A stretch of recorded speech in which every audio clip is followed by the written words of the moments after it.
Hello， 大家好，我乌。今天做个家常菜，南瓜蒸排骨，是我家里餐桌上出镜率挺高的一道菜，分享给大家。我在华人肉铺买了500克左右的糖排，切割也就这么丑了，跟国内的细致真的是没有办法比。据说呢，澳洲的猪是很有猪权的，杀猪是不能放血的，所以猪肉会特别的骚臭。排骨改刀完了之后，就直接用清水浸泡，尽可能的把血水泡出来。假如是冷冻肉的话，可以再加1小勺的盐，更好的逼出冻肉的味道。泡的期间呢，我换了2次水，换水的时候顺便可以抓它几下。现在排骨已经泡了1个多小时了，看起来变白皙了，也水肿了。把它们捞出来，用厨房纸彻底的吸干表面的水分，足够干的话才能够更好的吸收腌料的味道哦。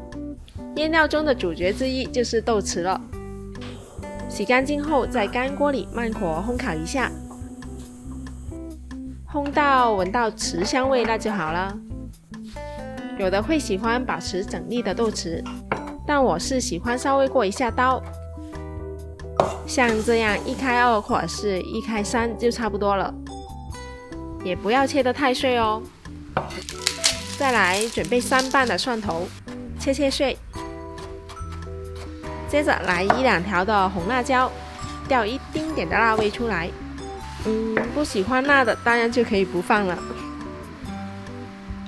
现在来腌制排骨，腌料我都写在屏幕上了。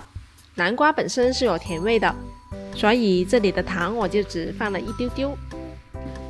基本调味给它抓均匀后，再放入生粉锁住肉汁和味道。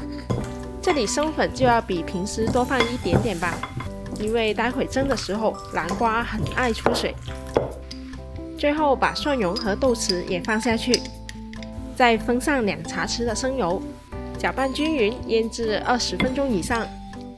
腌制的时间里，我们来处理一下南瓜吧。我买的是栗子南瓜，它的大小形状是不是感觉特别的适合用来蒸排骨啊？而且这个品种的南瓜肉口感也更绵糯。老公，我爭隻手啊！横着破开2瓣后，用勺子把瓜囊挖出来。南瓜蒸排骨通常会出水很多，是的，因为南瓜本身就很爱出水，所以这里我想分享一下蒸出嚟唔會水汪汪嘅做法，就是提前先把南瓜蒸个5分钟，蒸之前均匀的给它撒点现磨的海盐，这样子不仅让南瓜有一点点的底味，还能让南瓜蒸得更充分绵软。大火蒸了5分钟后，就把南瓜底部的这些水倒掉，然后就可以把腌好的排骨放进去了。因为排骨是叠放了2层的，所以也要比平时蒸的时间稍微长一点点。锅里的水烧到大滚了，就放下去蒸，保持大火蒸个15分钟。时间到了，我们开盖把红椒丝也铺上去，再等个2分钟就可以上桌了。哇，好香啊！烘烤过的豆豉香味真的是特别的出。